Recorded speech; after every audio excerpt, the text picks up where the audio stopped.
તો આજના વિડીયો લેક્ચરની અંદર આપણે એક અનુક્રમણિકાને જોઈ લઈએ, જેથી તમને પણ ખબર પડી જાય કે અભ્યાસક્રમની અંતર્ગત તમારા આટલા મુદ્દાને બિલકુલ સ્કીપ કરવાના નથી. સૌથી પહેલા તમારે સમજવાનું છે કે એનો મતલબ શું થાય.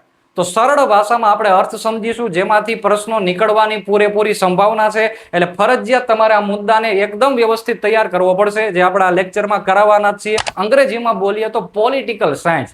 આ શબ્દની ઉત્પત્તિ કેવી રીતે થઈ, તો એમાંથી જીકે ના પોઈન્ટ ઓફ વ્યૂ થી પ્રશ્ન પૂછાઈ શકે છે.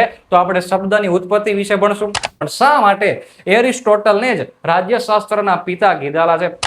એરિસ્ટોટલે સરકારના કેટલા ભાગ કીધેલા? એરિસ્ટોટલ સરકાર વિશે કેવું મંતવ્ય ધરાવે છે? એરિસ્ટોટલના શબ્દો શું શું હતા? એના વિધાન કયા કયા હતા? એ બધાની ચર્ચા આપણે કરવાની છે. જો સર, આ રાજ્યશાસ્ત્રનું જે કહેવાય એક બાઉન્ડ્રી આપણને આપેલી છે. તો એક્ઝામની અંદર પ્રશ્ન અહીંયાથી પણ બને છે કે રાજ્યશાસ્ત્ર નીચેના કયા કાર્યક્ષેત્ર સાથે સંબંધ ધરાવે છે? તો તમારા પાઠ્યપુસ્તક ધોરણ 11 ની અંતર્ગત જે માહિતી તમને દ્રશ્યમાન થાય છે, લઈને તમે વાંચવા બેસો તો હું ગેરંટી આપું છું કે તમને કઈ જ એની અંદર ખબર ન પડે, અથવા તો તમે એક પેજ વાંચીને બુકને બંધ કરી દો, કારણ કે લગભગ થિયરી જ આપણને આપેલી છે.